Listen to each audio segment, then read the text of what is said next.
अस्सलामुअलैकुम, मेरा नाम है मोहम्मद ज़फ़र अली और अभी हम chapter number 3 biodiversity of class 9 biology start कर रहे हैं। अच्छा बच्चे, ये जो चैप्टर है ना बायोडाइवर्सिटी, ये बहुत मज़े का चैप्टर है क्योंकि इसमें ये चैप्टर पढ़ने के साथ आपको लगेगा कि अब फाइनली आप बायो पढ़ रहे हो, क्योंकि इसमें आप मोस्टली जो रिलेटेड स्टफ है वो क्या है आपके पास टैक्सोनॉमी का। इसमें आप लोग क्या पढ़ोगे, ज़्यादातर आपका क्लासिफिकेशंस पढ़ोगे। क्या पढ़ोगे? क्लासिफिकेशंस पढ़ोगे। यहाँ पे आप लोग देख सकते हैं हमारे पास क्लासिफिकेशन स्टार्ट हो गई हैं। बेसिकली है क्या ये चैप्टर? ज़रा पहले चैप्टर के टाइटल पे गौर करते हैं, बायोडाइवर्सिटी। बायोडाइवर्सिटी, डाइवर्स का मतलब होता है हमारे पास वैरायटी। इकसाम, किसी भी चीज़ की इकसाम, जैसे फलों की इकसाम नहीं होती, जैसे हमारे पास सब्जियों में इकसाम नहीं होती, इसी तरीके से हमारे पास इंसान, और इसी तरीके से हमारे पास ज़िंदगी में भी बहुत ज़्यादा डाइवर्सिटी है। बायोडाइवर्सिटी का मतलब क्या है? हमारे पास variety of living organism, variety of living organism, यानी बेशुमार इकसाम के जानदार। हमारे पास कितने बेशुमार इकसाम के जानदार हैं, ज़रा आप लोग बताएं। मैं तो आप लोगों को सिर्फ क्लासेस बता रहा हूँ। जैसे मिसाल के तौर पे हमारे पास बिल्ली हैं, उन बिल्लियों में फिर मज़ीद डिवीजन है। कोई हमारे पास वाइल्ड कैट है, कोई हमारे पास पर्शियन कैट है, कोई हमारे पास सहारन कैट है। इसी तरीके से हमारे पास स्पाइडर्स हैं, स्पाइडर में फिर मज़ीद वैराइटीज़ हैं। तो ये सब क्या है हमारे पास? Biodiversity. This is what it is कि हमारे पास बायोडाइवर्सिटी क्या है? It is simply the variety of living organism. अब चलते हैं ज़रा इस चैप्टर के बारे में। ये चैप्टर हमारे पास क्या है? ओके जी, नेचर हैज़ मैन मेड, सही है जी। यहाँ पे पहले पैराग्राफ में ये बात की गई है कि कुदरत ने इंसान को जहानत दी है और इस जहानत की बिना पे उसने अपने अपने अपने मर्तबा या मनसब को हासिल किया। ना सिर्फ हासिल किया बल्कि उसमें बढ़ोतरी भी हासिल की। He designs the things for this purpose into sequence. मतलब बेसिकली इंसान ने जो चाहा, इंसान ने वो हासिल किया। क्यों? क्योंकि इंसान के पास क्या प्रेजेंट थी? इंटेलिजेंस। इस इंटेलिजेंस की बुनियाद पे इंसान ने इस ज़मीन को फ़तह किया और इस ज़मीन पे हज़ारों मखलूक़ात रहती हैं, लाखों करोड़ों मखलूक़ात रहती हैं, लेकिन उन मखलूक़ात के ऊपर कौन हुक्मरानी कर रहा है हकीकत मायनों में? वो हम इंसान कर रहे हैं। आपने नहीं देखा होगा कि बंदरों के लिए कोई इंसान उनकी खिदमत या ग़ुलामी कर रहा है, बल्कि नहीं, बंदर तो हमारे ज़ू में। तो बेसिकली ये पहला पैराग्राफ इसी के बारे में था। यहाँ तीसरी लाइन से पढ़ना स्टार्ट करते हैं। Similarly, biologists map the whole diversity of organism exists on Earth into simple groups. To understand about the characteristics of specific organism individually is simply called classification. Basically इस बात में इस लाइन में ये बात की गई है कि बायोलॉजी में तो हमारे पास बेतहाशा लिविंग ऑर्गेनिज्म हैं। अगर सबको एक एक करके पढ़ने बैठ गए तो हमारे पास तो बहुत ज़्यादा टाइम खर्च हो जाएगा। और बच्चे, सबको एक एक करके पढ़ने बैठ भी नहीं सकते क्योंकि इतने ज़्यादा लिविंग ऑर्गेनिज्म है और इतने एग्जाम के लिविंग ऑर्गेनिज्म है कि अगर सबको इंडिविजुअल पढ़ने बैठ गए तो हमारे पास क़यामत तक ये सिलसिला जारी रहेगा, जैसे अभी जारी है। तो इन्होंने उन सारे लिविंग ऑर्गेनिजम्स को क्या कर दिया? क्लासीफाई कर दिया, यानी सांचे में डाल दिया। मिसाल के तौर पे हर वो लिविंग ऑर्गेनिज्म जिनके पास बैकबोन थी उनको क्या बोल दिया? वर्टिब्रेट्स। और जिन लिविंग ऑर्गेनिजम्स की बैकबोन नहीं थी उनको क्या बोल दिया? इनवर्टिब्रेट्स। वर्टिब्रेट्स में हमारे पास इंसान आ गए, रेप्टाइल्स आ गए, छिपकली जैसे, मतलब एम्फीबियंस आ गए। इनवर्टिब्रेट्स में हमारे पास कौन आ गए? फिशेज़ आ गई और दूसरे लिविंग ऑर्गेनिजम्स आ गए। इसी तरीके से जो चार टांगों पे चलते हैं उनको टेट्रापोड कह दिया, और जो हमारे पास दो टांगों पे चलने वाले थे उनको बायपेडल कह दिया। तो ये क्या कर रहे हैं? क्लासिफिकेशन कर रहे हैं। इसी तरीके से हमारे पास वो लिविंग ऑर्गेनिज्म जो अपना खाना खुद से बनाते थे उनको हमने ऑटोट्रॉफ कह दिया, और वो खाना जो अपना खुद से नहीं बनाते थे उनको हमने हीटोट्रॉफ कर दिया। ये सब हम क्या कर रहे हैं? क्लासिफिकेशन कर रहे हैं उनकी किसी न किसी प्रॉपर्टीज़ के ऊपर। और वो लिविंग ऑर्गेनिज्म जो एक जगह पे बैठे रहते हैं, अपना खाना खुद बनाते हैं, ना अपनी जगह से हिलते हैं, जहाँ पे उनकी लाइफ स्टार्ट होती है वहीं पर रहती है, और हल्की फुल्की मूवमेंट कर लेते हैं वाटर के लिए, और उनकी बॉडी के ऊपर हमें वुड देखने को मिलता है और लकड़ी देखने को मिलती है और पत्ते होते हैं, तो हमने उनको क्या नाम दे दिया? प्लांट्स। उसके बरक्स वो लिविंग ऑर्गेनिज्म जो अपनी लाइफ को स्टार्ट करते हैं, मूवमेंट दिखाते हैं, रिप्रोडक्शन शो करते हैं, अपना खाना खुद से नहीं बना सकते, और उसमें सेक्शुअल मोड ऑफ रिप्रोडक्शन होता है, हमने उनको क्या नाम दे दिया? एनिमल्स। आगे चलते हैं। यहाँ पे अगली लाइन लिखी हुई है, classification is actually based on the similar and dissimilar characteristics what organism shared with each other. जैसे मैंने आप लोगों को बताया, सबके पास अगर बैकबोन थी तो उन बैकबोन वाले ऑर्गेनिजम्स को एक ही ग्रुप में डाल दिया। जैसे कि वो ग्रुप कौन सा था हमारे पास? वर्टिब्रेट्स। और वो लिविंग ऑर्गेनिज्म जिनके पास बैकबोन नहीं थी हमने उनको ग्रुप इनवर्टिब्रेट्स में डाल दिया। Simple as it is. अब नीचे चलते हैं। Definition and introduction to biodiversity. Biodiversity पे मैंने आप लोगों को क्लास में स्टार्टिंग में बताया था कि जब भी आप लोगों को कुछ चीज़ समझती हो ना, हमेशा वर्ड पे गौर करना। जैसे हमने इस चैप्टर की स्टार्टिंग में टाइटल को देख के गौर किया था। बायोडाइवर्सिटी दो लफ्ज़ आ जाए, bio means life, diversity mean variety या वेरिएशन। यानी बायोडाइवर्सिटी हमारे पास क्या है? It is the degree of variation within और among the species exist on different regions of earth, मतलब वेराइटी ऑफ लाइफ। इसके अंदर हमारे पास मुख्तलिफ लिविंग ऑर्गेनिजम्स आते हैं। मतलब जैसे आप जाते हो ना कुछ चीज़ लेने, तो वो बोलता है कि सर इसमें ये वैरायटी आई हुई है। इसी तरीके बायोडाइवर्सिटी में वैरायटी आई हुई है लिविंग ऑर्गेनिजम्स की। जैसे कि हमारे पास बैक्टीरिया होगा, प्रोटोजोआ होगा, algae, fungi, animals and plants, और भी क्लासेस इनसे इन्होंने नहीं लिखी हैं, बहरहाल वो भी हैं। नीचे चलते हैं, इंपॉर्टेंस ऑफ बायोडाइवर्सिटी देखते हैं। Biodiversity provides many beneficial products which includes fiber, oils, dyes, rubber, water, timber, paper and food। Basically हमारे पास जितनी ज़्यादा इकसाम के लिविंग ऑर्गेनिज्म होंगे, इंसानों को उनसे ही फ़ायदा है, उनसे उतना ही फ़ायदा है। जैसे मिसाल के तौर पे प्लांट्स के अंदर हम उनसे क्या लेते हैं, फूड लेते हैं, और फूड के अंदर हमें क्या मिलता है, फाइबर्स मिलते हैं। और उसी प्लांट को अगर हम एक्सट्रैक्ट करें, उसकी जड़ी बूटियाँ ले लें, उससे हम क्या बनाएं, ऑयल। और कुछ प्लांट से हम रंग भी वो कर लेते हैं। और कुछ लिविंग ऑर्गेनिज्म की स्किन को हम एज रबड़ भी यूज़ करते हैं। कुछ से हमें वाटर मिलता है, टिम्बर जैसे पूरे एक दरख्त का नाम है, ये खुशबूदार दरख्त होता है, इसके परफ्यूम्स बनते हैं। खैर हमारे यहाँ तो ये इलीगल है, काटना नहीं काट सकते आप। और उन्हीं दरख्त की लकड़ियों से आप क्या बनाते हो बताओ, कागज़, पेपर। और इसी तरीके से हमें फूड भी ऑब्टेन होता है, किससे, दोनों से होता है, प्लांट से भी होता है, एनिमल से भी होता है।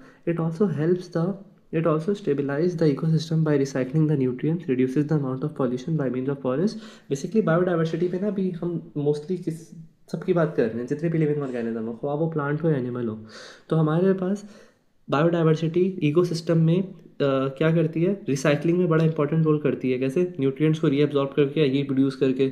और अमाउंट ऑफ पॉल्यूशन को, हम जितना भी एटमॉस्फेयर में अपना कार्बन डाइऑक्साइड को पंप कर रहे हैं, हमारी जो फैक्ट्रियों से धुआं निकल रहा है, कारखानों से धुआं निकल रहा है, ये जितना जितना ज़्यादा पॉल्यूशन हो रहा है, ये कौन कम कर रहा है हमारे पास, हमारे पास फॉरेस्ट है। फॉरेस्ट क्या करने हैं, यहाँ एटमॉस्फेयर से कार्बन डाइऑक्साइड लेके हमें क्या देते हैं, ऑक्सीजन। वो अलग बात है, हमारे जंगलात ना होने के बराबर हैं।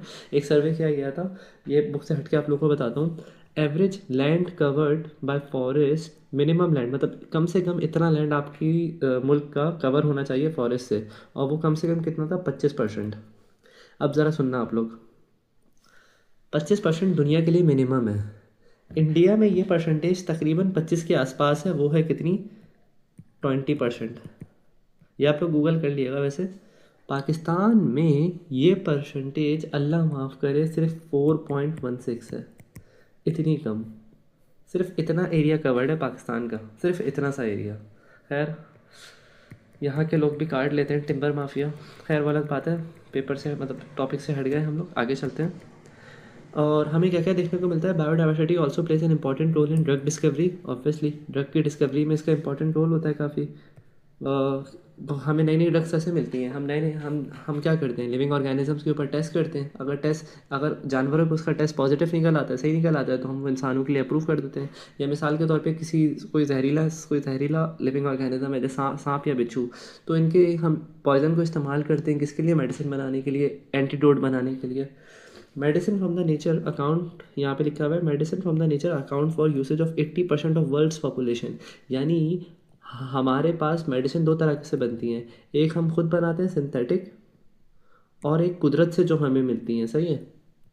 उसी को हम रिफ़ाइन करते हैं बेसिकली। जो कुदरत से हमें मिलती हैं वो हमारी मेडिसिन यूज़ का 80% है बच्चे। यानी सिर्फ 20% इंसान अपनी बनाई हुई दवाइयाँ इस्तेमाल करता है, वरना 80% उसको कौन दे रही है, कुदरत। बेसिकली कुदरत ऐसा नहीं है कि दवाई बना के गोली में चिपका के दे रही है, नहीं।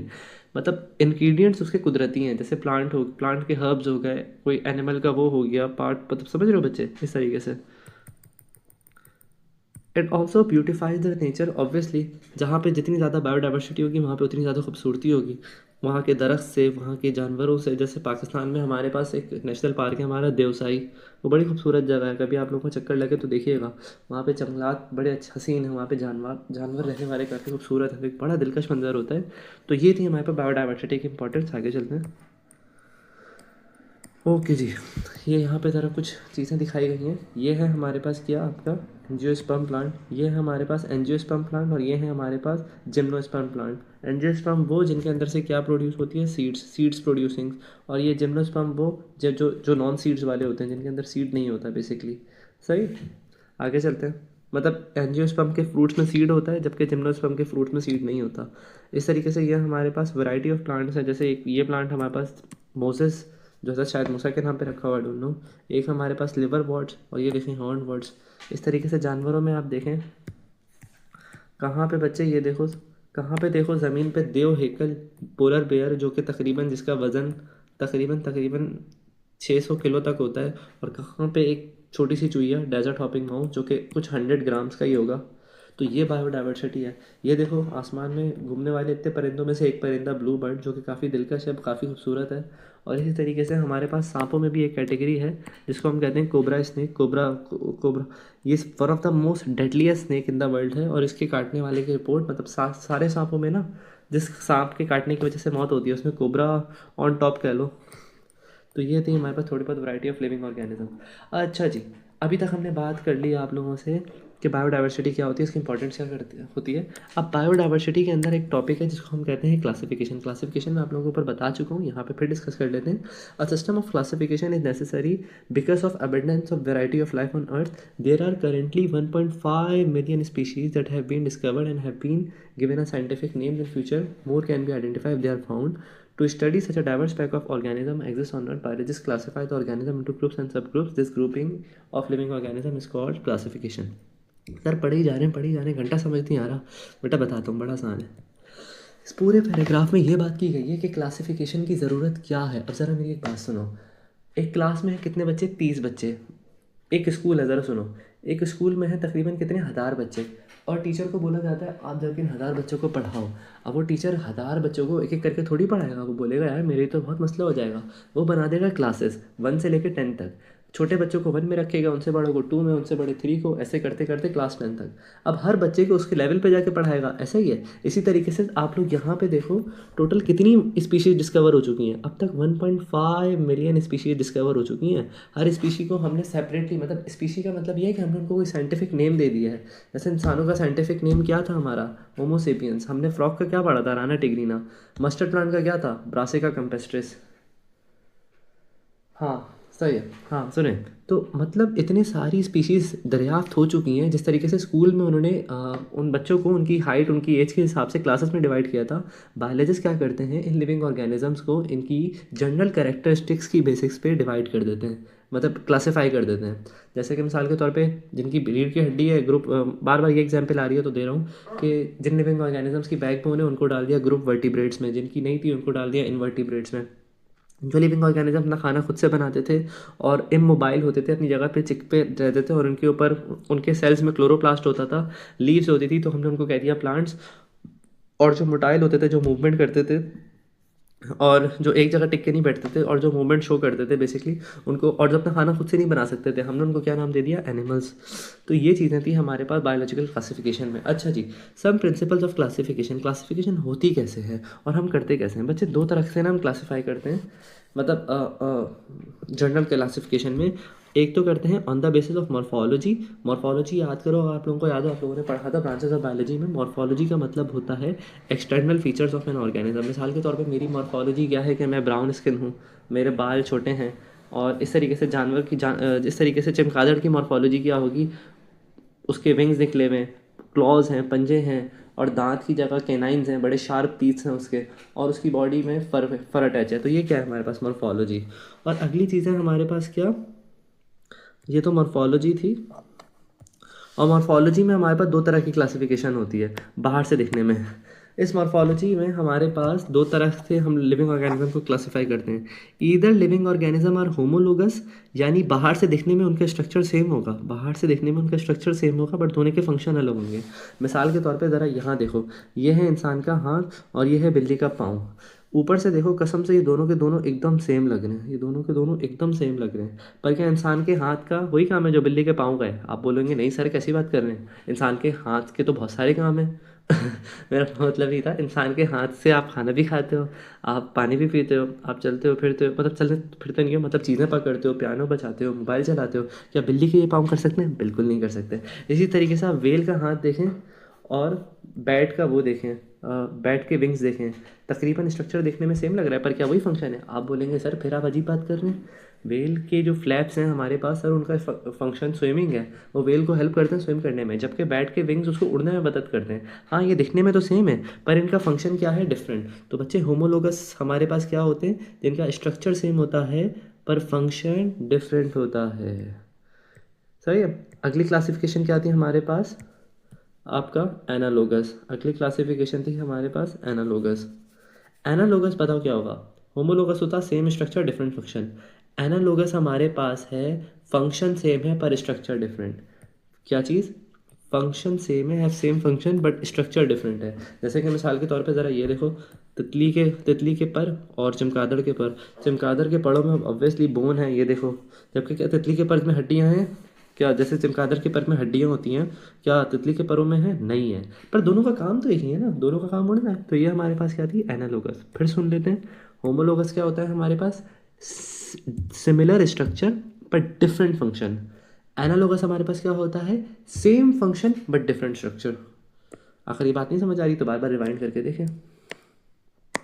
ओके जी। Have you seen the arm of a man? Which type of structure? हाँ, यहाँ पे सवाल बोल रहे हैं, क्या आपने किसी चमगादड़, ओ सॉरी, क्या आपने किसी इंसान और चमगादड़ का पर देखा है? और अगर देखा है तो बताओ ये कौन सा स्ट्रक्चर है, होमोलोगस है या वो है या एनालोगस है? अब ज़रा देखते हैं। ये इंसान का हाथ है और ये चमगादड़ का, oh sorry, wing of the bird. Sorry, यहाँ पे विंग ऑफ द बर्ड लिखा होता है, रियली सॉरी। चलो देखते हैं। विंग ऑफ द बर्ड तो चलो यहाँ पे नहीं है। विंग ऑफ द बर्ड की जगह मैं क्या ले लेता हूँ तकरीबन बच्चे, ये स्ट्रक्चर, ये जो ये क्वेश्चन है ना, इसकी एग्जांपल बेसिकली होमोलोगस ही है। स्ट्रक्चर सेम है पर फंक्शन डिफरेंट। इंसान विंग ऑफ बर्ड जो है हमारे पास, परिंदों के पर किस लिए होते हैं? उड़ने के लिए। जबकि इंसान के हाथ के बेशुमार काम होते हैं, लेकिन उनमें से उड़ना कोई खैर कोई काम नहीं है। आगे चलते हैं। अब ज़रा सुनना, ये लाइन इंपॉर्टेंट लिखी हुई है। कभी कभार लिविंग ऑर्गेनिजम्स को मॉर्फोलॉजिकल बेसिस पे क्लासीफाई करना बेइंतहा मुश्किल होता है। फिर साइंटिस्ट क्या करते हैं? साइंटिस्ट जाते हैं दूसरी फील्ड की तरफ, उनके सेल को पढ़ते हैं, साइटोलॉजी में उनकी जेनेटिक्स देखते हैं कि क्या ये लिविंग ऑर्गेनिज्म उसी लीनियज से था जिससे जिससे दूसरे लिविंग ऑर्गेनिजम्स है। जैसे तरह मैं एक बात बोलूँगा, हमारे पास जो परिंदे हैं ना, परिंदे बर्ड्स और रेप्टाइल्स, जिसमें जैसे छिपकली आ गई, कछुआ आ गए, माना ये जाता है कि ये लोग सेम फैमिली से ताल्लुक़ रखते हैं। आज से अरबों खरबों साल पहले ये एक ही फैमिली थी। फिर एक फैमिली ने डिसाइड किया कि इसका ज़मीन पर रहने का दिल नहीं कर रहा, उसे आसमान की बुलंदियाँ देखनी थी। उसने अपने आप को ना आसमान पर उड़ाना शुरू किया, अपनी ना पंखों को ना, मतलब पंख तो थे नहीं, हाथ को फैलाना शुरू किया। और आहिस्ता आहिस्ता उनके मसल्स स्ट्रांग हुए और इस चीज़ को देखते हुए उनके विंग्स भी आना शुरू हो गए। और वो फाइनली क्या हुए, आसमान पे उन्होंने उड़ान भर दी और वहाँ से हमारे पास बर्ड्स अलग हो गए। हंसी आई हो तो मजाक मजाक मादरत, लेकिन ऐसा ऐसा समझा जाता है। तो ये जेनेटिक्स थी हमारे पास। इसी तरीके से बायोकेमिस्ट्री, उनकी बॉडी में होने वाले उनकी बॉडी की केमिकल कंपोजिशन को दूसरे लिविंग ऑर्गेनिज्म की केमिकल कंपोजिशन से मैच करना और ये रिलेट करना क्या ये दोनों आपस में सेम फैमिली से ताल्लुक़ रखते हैं, सेम स्पीशी हैं। इस तरीके से भी क्लासिफिकेशन होती है। ओह गॉड। अच्छा जी, अब ये सुनना ज़रा। पहले एक काम करते हैं, मैं ये पढ़ा देता हूँ, उसके बाद नीचे एक टेबल बना हुआ है, इस टेबल से आपको ये टॉपिक बहुत अच्छे से समझ आ जाएगा। हाँ जी। Taxonomic hierarchy. हिरार्की का मतलब ये है छोटे से बड़े की तरफ जाना, छोटे से बड़े की तरफ जाना, छोटे से बड़े की तरफ जाना, सही है। अब ज़रा पढ़ लेते हैं। The groups into which organism are classify are known as taxonomic categories. Basically जिन ग्रुप्स में हम लिविंग ऑर्गेनिज्म को क्लासिफाई करते हैं वो क्या कहलाती हैं? टैक्सोनॉमिक कैटेगरीज कहलाती हैं। ये जो टैक्सा है, सिंगुलर टैक्सॉन कहते हैं इसको, टैक्सोनॉमिक कैटेगरीज को हम टैक्सा भी कहते हैं। ये जो टैक्सा है हमारे पास, ये असेंडिंग ऑर्डर में अरेंज होता है, ऐसे असेंडिंग ऑर्डर में, ऊपर जाते की तरफ असेंडिंग ऑर्डर में अरेंज होता है in the form of ladder सीडी की तरह। और इसको हम क्या नाम देते हैं? Taxonomic hierarchy. इस पूरे को हमने क्या नाम दिया? आपके पास हमने इसको नाम दिया टैक्सोनॉमिक हिरार्की का। All the organism are classified to 5 kingdom. जितने भी लिविंग ऑर्गेनिजम्स हैं उनको किस में क्लासिफाई किया है? 5 किंगडम्स हैं। So the kingdom is the highest taxonomic classification. Basically यहाँ पे ये बताया जा रहा है, हम नीचे से ऊपर जा रहे हैं और ऊपर पहुँचते पहुँचते हमारे पास क्या आ जाती है फाइनली? एक किंगडम। किंगडम क्या हुई? किंगडम हुई हाईएस्ट टेक्सोनॉमिक क्लासिफिकेशन, क्योंकि किंगडम से ऊपर कुछ और है ही नहीं, जो होगा इसी किंगडम के नीचे होगा। सही है। मुझे पता भी समझ नहीं आ रहा होगा, जैसे जैसे हम नीचे जाएंगे समझ आ जाएगी बात। ओके, अब बात करते हैं यूनिट ऑफ क्लासिफिकेशन की। बेसिकली आप लोगों ने पढ़ा होगा कि बेसिक यूनिट ऑफ लाइफ या लिविंग ऑर्गेनिज्म क्या था? सेल। उस सेल से मजीद कुछ डिविजिबल था नहीं, क्योंकि सेल मजीद किसी भी चीज़ में टूट नहीं रहा था। इसी तरीके से स्मॉलेस्ट और basic unit of living of classification है वो क्या है हमारे पास? स्पीशीज़। स्पीशीज़ से नीचे जाके कुछ है नहीं, और यही स्पीशीज़ हमारे पास मिलती हैं तो क्या बनता है हमारे पास? जीनस। सही है। जितने भी हमारे पास मेंबर हैं बट विद द फंडामेंटल, सही है। अच्छा, ये जो स्पीशी है ना, ये हर, मतलब एक स्पीशी हर लिहाज से सेम होगी। मिसाल के तौर पे अगर मैं इंसानों की बात करूं, इंसान एक पूरी एक स्पीशी है, एक पूरी नस्ल है, एक पूरी प्रजाति है। एक पूरी मखलूक है। तो इंसान हर जगह के सेम होंगे, ऐसा नहीं है कि अमेरिका में बैठे वाले इंसान जो हैं उनके पास 3 टांगें होंगी या 2 टांगें या 5 टांगें होंगी, नहीं। हाँ, हमारी स्किन कलर डिफरेंट हो सकता है, हमारी टोन डिफरेंट हो सकती है, हमारी ज़ुबानें डिफरेंट हो सकती हैं, उसका ताल्लुक बायोलॉजी से नहीं है, उसका ताल्लुक हमारे इन्वायरमेंट से है। सही है। तो उसको आप लोग सोशियो इकोनॉमिक चीज़ें कह सकते हो, सोशियो रिलीजियो फेस्टिवल चीज़ें वो अलग चीज़ें हैं, जबकि बायोलॉजी हम सबकी सेम होगी। इसी तरीके से बिल्ली है, यहाँ वाली बिल्ली बिल्कुल वही बिल्ली होगी जो कुरंगी की, मतलब मैं कहना चाह रहा हूँ एक जगह की बिल्ली, एक जगह की वाइल्ड कैट अगली जगह की वाइल्ड कैट की ही तरह होगी, ऐसा नहीं कि एकदम अलग होगी। समझ रहे हो बच्चे? इसी तरीके से हर जगह पे पाई जाने वाली चीज़ें, मतलब जो स्पीशीज़ हैं वो सेम रहेंगी, अगर उसमें से आप स्पीशी कॉमन रखो। चलो जी, मैं ज़्यादा एक्सप्लेन नहीं कर रहा इस चीज़ को क्योंकि फिर और कंफ्यूजिंग हो जाएगा। ठीक है। Thus all the members of a particular species share the similar characteristics and can naturally interbreed to produce a fertile offspring. Basically यहाँ पे ये लिखी हुई है बात कि हमारे पास जितने भी मेंबर्स ऑफ पर्टिकुलर स्पीसी हैं उन सबके पास सेम कैरेक्टरिस्टिक्स हैं। जैसे इंसानों में हर इंसान के पास 2 हाथ, 2 टांग, 1 नाक, 1 मुंह और 2 कान और 2 आँखें और 1 मुंह है। सही है। और यही इंसान आपस में शादी करते हैं, फिर उससे और इंसान पैदा होते हैं। ऐसा तो नहीं होता ना इंसान किसी बंदर के साथ वो कर ले और फिर वो, नहीं, ये इस पैरा में यही लिखी हुई है। Closely related species are group together into genera. अब एक जैसी स्पीशीज, ज़रा मेरी बात सुनना, एक जैसी स्पीशीज जैसे मिसाल के तौर पे इंसान से करीब स्पीशी कौन सी है? बंदर है। कौन से बंदर हैं? बबून्स हैं, चिंपैंजीज हैं या सिल्वर बैक्स हैं। उन सबको हमने जमा किया जो कि दिखने में एक जैसे थे और हमने उसको किस में डाल दिया? जीनस में डाल दिया। सही है। और एक जैसे जीनस को हमने मिलाया और किस में मिला दिया? फैमिलीज़ में। सही है। और फिर फैमिलीज आपस में मिली और बन चली गई ऑर्डर्स में, ऑर्डर से क्लासेस में, क्लासेस से फाइलम में और फाइलम से डिवीजन। चलो जी, अब मैं आप लोगों को एक चीज़ बताता हूँ, ये टेबल समझना। एक थे हमारे पास कौन, अ, हमारी स्पीशी क्या थी? सेपियंस। हम क्या थे? इंसान थे और सेपियंस थे। जीनस क्या था? होमो। स्पीशी क्या थी हमारी? सेपियंस। अच्छा, जितने भी सेपियंस हम अलग हैं। सही है। सेपियंस सिर्फ इंसान है। अब ऐसी स्पीशी और भी होगी जो होमो होगी, जैसे मिसाल के तौर पे होमो सेपियंस के अलावा बंदर भी तो हैं जिनको आप कुछ और नाम चिपका दो उनके साथ होमो करके कुछ और। इस तरीके से सिर्फ बंदर थोड़ी हैं, चिंपैंजीज हैं, गोरिल्लाज हैं, बपून्स हैं, सिल्वर बैक्स हैं। इन सारी स्पीशीज़ को हमने मिला दिया और एक जीनस बना दिया, होमो। सही है। और इस जीनस को हमने जमा किया, इन जैसी जीनसेस को जिसमें इंसान, बंदर थे और मुख्तलिफ जानवरों को हमने लिया जो इनके जैसी प्रॉपर्टीज़ रखते थे और उनसे क्या बना दी हमने? फैमिली। क्या बना दी? फैमिली। सही है। अब क्योंकि हम ज़मीन पे रहते थे, ज़रा सुनना, हम क्योंकि ज़मीन पे रहते थे और हम प्राइमेट्स थे, हम नए, बिल्कुल नए तरीके से इवॉल्व हुए थे। समझ रहे हो बच्चे? हम पुराने ज़माने के नहीं थे जैसे पुराने ज़माने में लिविंग ऑर्गेनिज्म होते थे। हम नए ज़माने के थे। मतलब हम जिस तरीके से, जैसे आप लोगों ने देखा होगा डायनासोर जो थे पुराने ज़माने के समझे जाते, पुराने ज़माने के थे, अब नहीं है। क्या हम पुराने ज़माने के नहीं, हम तो अभी हैं। तो अभी हम क्या, किस कैटेगरी में आ गए? प्राइमेट्स में। सही है। और जितने भी प्राइमेट्स थे हमने उनको डाल दिया किस में? क्या बोले जा रहा हूँ यार मैं आप लोगों को, मुझे पता है कंफ्यूजिंग लग रहा होगा, प्लीज़ सुनना। बेसिकली स्पीशीज़ मिले जीनस में, जीनस, एक जैसे जीनस मिले और बन गई फैमिली, एक जैसी फैमिली मिली बन गए ऑर्डर, और एक जैसे ऑर्डर मिले बन गई क्लास। और हमारी क्लास कौन सी थी? मेमेलिया। मेमेलिया में बेसिकली हर वो लिविंग ऑर्गेनिज्म आता है जिसकी फीमेल अपने बच्चे को फीड कराती हैं। सही है। और एक जैसे सारे मेमेलिया मिले और फाइनली हमारे पास क्या बन गया? कॉर्डेट्स। कॉर्डेट्स वो ऑर्गेनिज्म जिनके पास क्या होती है? बैकबोन। और कॉर्डेट्स हमारे पास फाइनली किस में चला गया? कौन से किंगडम में? किंगडम एनिमेलिया में। आई होप मैंने आप लोगों को कन्फ्यूज़ नहीं किया होगा, ये टॉपिक इतना मुश्किल नहीं था जितना मैंने बना दिया। चलो आगे चलते हैं। Oh God. ओके जी। Aims of classification. Biologist classify the living organism. Basically हमने आपको बता दिया है क्लासिफिकेशन हम करते क्यों हैं, ताकि हर क्लास को, हमने उन 1000 बच्चों को क्लासेस में क्यों डाला था? ताकि हर क्लास को अच्छे से पढ़ा सकें, हर बच्चे को उसके लेवल के मुताबिक समझा सकें। इसी तरीके से क्लासिफिकेशन हम क्यों करते हैं? ताकि हम अपनी आसानी के लिए हर लिविंग ऑर्गेनिज्म को ईजिली स्टडी कर सकें। सही है। इसकी एम क्या है? To determine the similarities and dissimilarities among organism so that they can be studied easily, ताकि हम उनके बीच में, लिविंग ऑर्गेनिज्म के बीच में सिमिलैरिटीज़ यानी यकसानियत और डिससिमिलैरिटीज़ यानी यकदामियत को हम देख सकें, ताकि उनको पढ़ने में आसानी हो, और उनके बीच में इवोल्यूशनरी रिलेशनशिप को जान सकें। जैसे हम देखते हैं कि इंसान के सबसे करीबी इवोल्यूशनरी भाई कौन है? बंदर है। कहीं हमारा पुराना पिछला जन्म का ताल्लुक तो नहीं था? कहीं हम पहले एक तो नहीं थे? क्या पता बीच में आके अलग हुए हों, उन्होंने बोला कि बस हमें नहीं रहना तुम लोगों के साथ, तुम अलग हो हम अलग हो। आगे चलते हैं। History of classification. क्लासिफिकेशन की हिस्ट्री क्या थी? The system that we still use today for giving scientific names to plants animals has many founders from Greek philosopher Aristotle to the Swedish physician, botanist Carolus Linnaeus, taxonomy, first father was the philosopher Aristotle. Sometime he called the father of science. It was Aristotle who first introduced the two key concepts of the taxonomy as we practice it today: the classification of organism and binomial definition. Aristotle was the first human to attempt to classify all kinds of animal.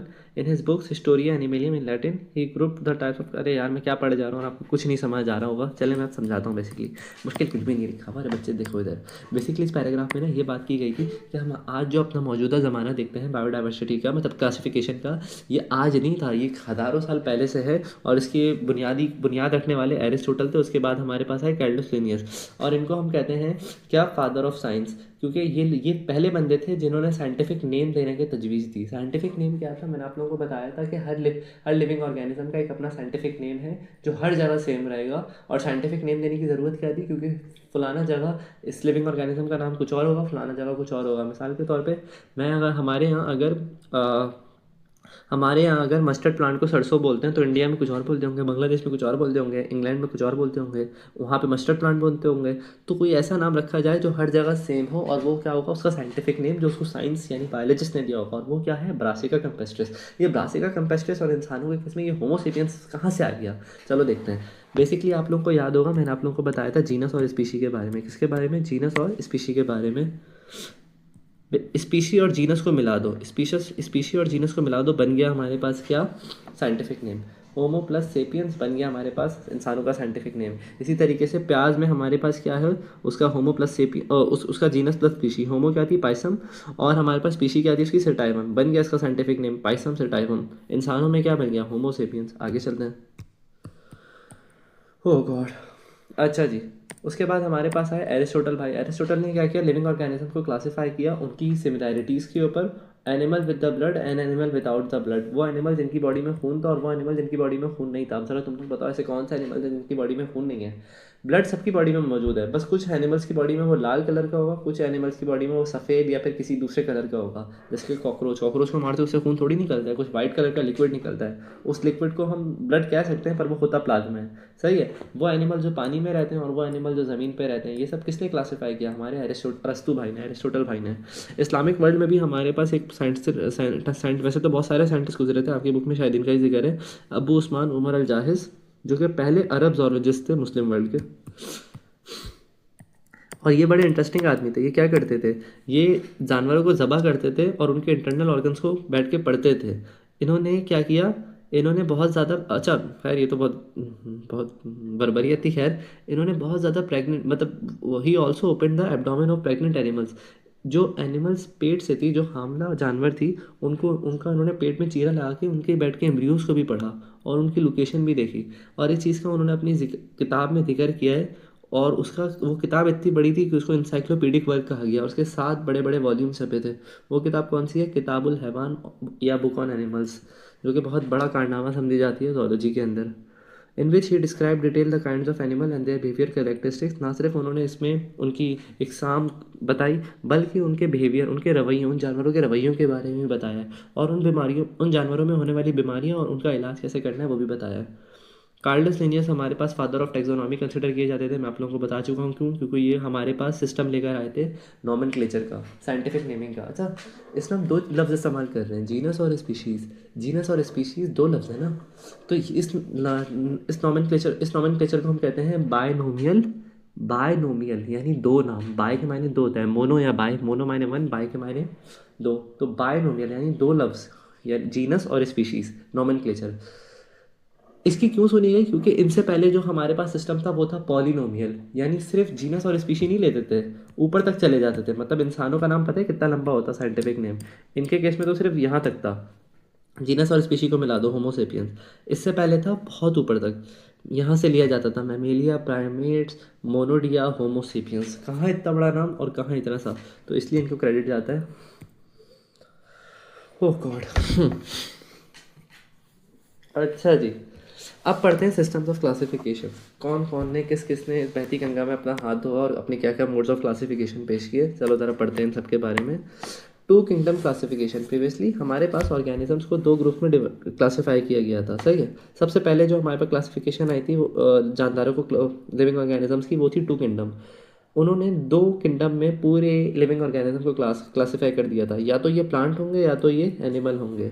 Plant होने के लिए क्या characteristics रख दी इन्होंने कि सबसे पहले इनके अंदर क्या, इनके सेल के अंदर क्या प्रेजेंट होगी, सेल वॉल, जबकि एनिमल के अंदर सेल वॉल नहीं होगी। और दूसरा, प्लांट के लिए इन्होंने क्या करेक्टरिस्टिक रखी थी कि ये लोकोमोशन नहीं कर सकते, यानी अपनी जगह से हिल नहीं सकते, और एक्सटर्नल स्टिमुलाई को जवाब इतना नहीं देते। जैसे मिसाल के तौर पे आप एक पेड़ पौधे को चमाट मार दो, क्या वो पलट के मारेगा? नहीं मारेगा। और इनका मोड ऑफ न्यूट्रिशन क्या होगा, ये अपना खाना खुद बनाते हैं। डू नॉट ईट का मतलब यह है कि ये इनको आपको खाना देना नहीं पड़ता, ये अपना खाना सनलाइट की हेल्प से खुद बना देते हैं। क्या ये कॉन्ट्रैक्ट कर सकते हैं, कंडक्ट कर सकते हैं? मतलब इनकी बॉडी में आपने डोले शोले देखे हैं? मतलब इनकी ऐसा तो देखा है कि एक पेड़ बैठा हुआ थक गया, थकने से मरा बोर हो रहा था, उसने बोला चलो मैं अपनी एक टहनी को उठा के ना अपने करीब कर लूँ, नहीं होता ना। तो ये चीज़ें हमारे पास एब्सेंट है। क्या सेल वॉल इनमें प्रेजेंट होती है? बिल्कुल प्रेजेंट होती है। ये सारी कैरेक्टरिस्टिक्स जिनमें होंगी वो हमारे पास कौन होगा भाई? हमारा वो होगा हमारा भाई प्लांट होगा। और एग्जाम्पल हमारे पास कौन आते हैं? Bacteria, algae, fungi, bryophytes, pteridophytes, gymnosperms and angiosperms. अब आ जाओ एनिमल किंगडम पे। एनिमल किंगडम में हमारे पास इन्होंने ये बताया कि लोकोमोशन के एनिमल में प्रेजेंट होती है, बिल्कुल। अगर लोकोमोशन प्रेजेंट हो और रिस्पॉन्स कर सके एक्सटर्नल स्टिमुलाई को, और उसको खाने की ज़रूरत पड़ती हो, और वो कंडक्टिंग और उसका कॉन्ट्रेक्टाइल सिस्टम प्रेजेंट हो, यानी जैसे मूव नहीं करते तो उसमें आपके मसल वसल फ्लेक्स होते हैं, ये सिस्टम प्रेजेंट हो, और सेल वॉल क्या हो, एब्सेंट, तो ये सारी कैरेक्टरिस्टिक्स किसकी होंगी? एनिमल्स की। सही है। जिसमें हमारे पास कौन आते हैं? इनवर्टिब्रेट्स और वर्टिब्रेट्स। ये थी हमारे पास 2 किंगडम क्लासिफिकेशन। बहुत जल्द ये रिजेक्ट हो गई, क्यों? क्योंकि हमारे पास फिर बैक्टीरिया डिस्कवर हो गए थे। जब बैक्टीरिया डिस्कवर हुआ तो आप उनको किस में रखोगे? प्लांट में रखोगे, एनिमल में रखोगे। फिर हमारे पास आई तीसरी सिस्टम ऑफ क्लासिफिकेशन, वाला एडवांस होता है, मतलब अपनी बॉडी में सारे काम वो उसके लिए डेडिकेटेड होते हैं, जबकि लोअर माइक्रो ऑर्गेनिज्म जो होते हैं ना, उनकी बॉडी एकदम फुल फ्लफी टाइप की होती है। सही है। तो बिल्कुल समझो प्रिमिटिव टाइप की होती है। उसने उनके लिए किंगडम बना के उनके लिए आसान कर दिया, वो था किंगडम वनीला। सून ये भी नहीं चल सका, और फाइनली हमारे पास the goat, the king, the one and final only आ गया 5 किंगडम क्लासिफिकेशन। आप लोग बोल होंगे सर इतना एक्साइटेड क्यों है बच्चे? 5 किंगडम क्लासिफिकेशन ही असल है, पेपर में पूछते इसके बारे में। बाकी 3 किंगडम 5 थे पीछे वाले, 2 3 4 काउंटिंग चल रही है, 1 क्यों नहीं लिया भाई आपने? खैर आगे चलते हैं। रॉबर्ट विटेकर आए और इन्होंने आते ही साथ उन चारों को तो रखा, पर इसमें एक नया क्लासिफिकेशन सिस्टम और डाल दिया, वो था किंगडम फंजाई। उसने बोला कि देखो फंजाई ना प्लांट में आते हैं ना एनिमल में आते हैं, इनको चाहिए इनका अपना सेपरेट ग्रुप। जिस तरीके से बैक्टीरिया को मिल गया था उनका अपना अलग से ग्रुप, वैसे इनको भी चाहिए इनका अपना ग्रुप। ठीक है। Cellular structure and the body organization. सही है। अच्छा, इस सिस्टम को इन्होंने क्लासिफाई कर मतलब बनाया कैसे था? बेसिकली इन्होंने सबको सेल को स्टडी किया, सबकी बॉडी को स्टडी किया, सबकी सेलुलैरिटी, सबकी और मल्टी सेलुलर यूकैरियोट्स को स्टडी किया। जितने भी यूनिसेलुलर प्रोकैरियोट्स हैं उनको एक ग्रुप में रख दिया, और जितने भी यूनिसेलुलर मल्टी सेलुलर यूकैरियोट्स हैं उनको अलग ग्रुप में रख दिया। और उसने ये भी देखा कि मोड ऑफ न्यूट्रिशन क्या था। ऑटोट्रॉफ थे तो वो प्लांट्स रहे, और जो हीटरोट्रॉफ थे जो अपना खाना खुद नहीं बना सकते थे, दूसरों पर डिपेंडेंट थे, उनको उसने एनिमल्स में रखा। और जो एब्जॉर्प्टिव हीटरोट्रॉफ थे, मतलब जो ऑटोट्रॉफ और हीटरोट्रॉफ के बीच में आते थे, उसको उन्होंने फंजाई में रखा। बड़ी अच्छा सिस्टम ऑफ क्लासिफिकेशन था, इसमें हर चीज़ अच्छे से एक्सप्लेन हो गई थी। आगे चलते हैं। हाँ, किंगडम मोनेरा की इसने क्या खास बताई कि इसमें हमारे पास बैक्टीरिया और साइनोबैक्टीरिया आते हैं, और ये क्या होंगे हमारे पास? फोटोसिंथेटिक। इनका मोड ऑफ न्यूट्रिशन क्या होगा? Photosynthesis and absorption. Kingdom protista इसने क्या बताया कि हमारे पास ये अलगीज होंगे, माइक्रो अलगी, प्रोटोजोआ, स्लाइम मोल्ड्स वगैरह। और इसमें हमारे पास क्या इनकी प्रॉपर्टीज़ होंगी? फोटोसिंथेसिस होगी, और फूड बाय एब्जॉर्प्शन होगा, और ये बाहर से ले भी सकते हैं, इंजेस्ट भी कर सकते हैं। सही है।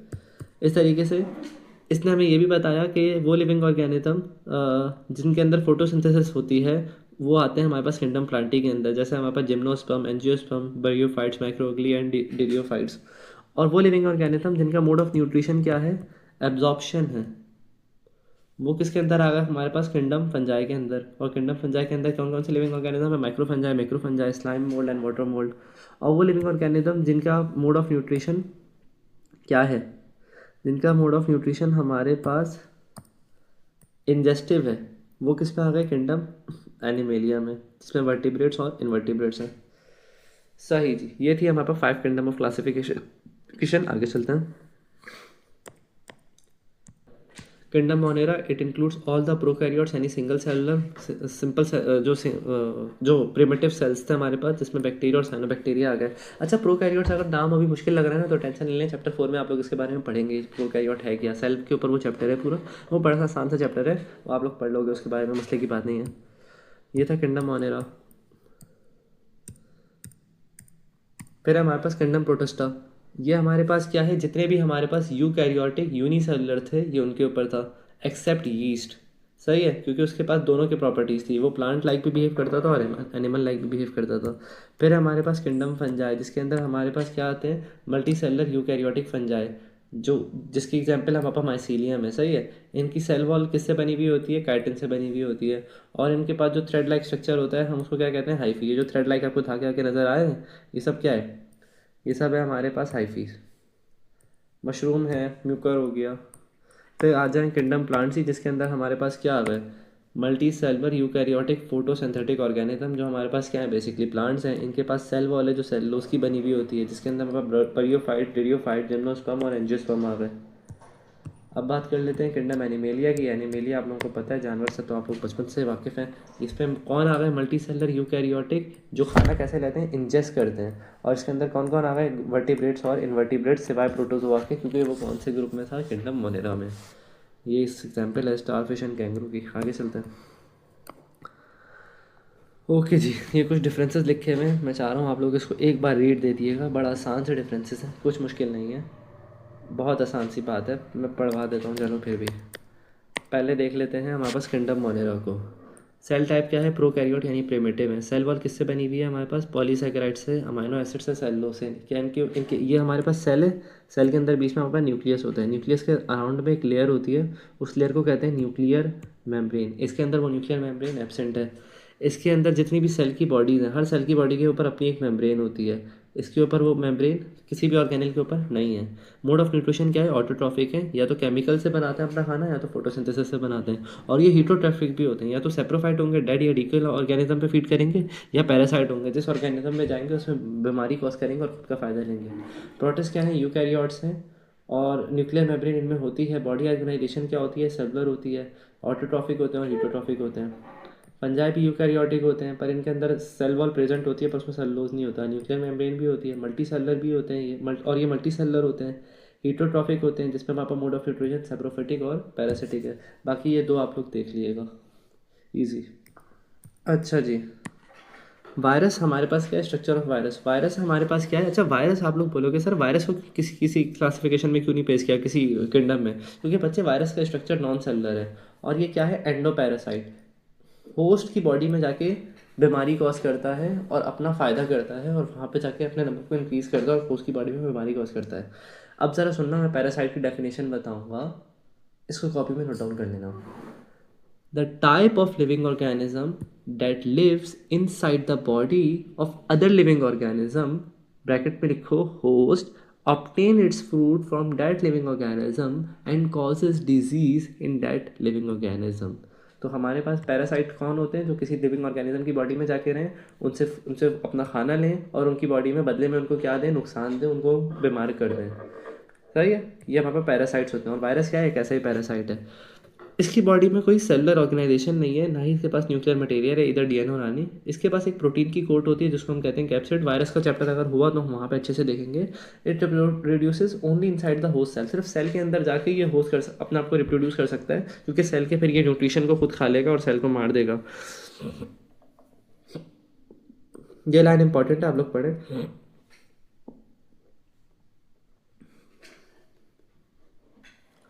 अपने नॉन सेलुलर नेचर की वजह से इसको किसी भी क्लासिफिकेशन में प्लेस ना किया जा सका, और इसने बहुत ज़्यादा बीमारी इसको कॉज किया है। जैसे हमारे पास प्लांट में टोबैको हो गई, टोबैको मोज़ाइक डिसीज़ हो गई, एनिमल्स में cold, flu, dengue, polio, hepatitis, AIDS, ये सब किसकी वजह से हो रही है, इन वायरसेस की वजह से हो रही हैं।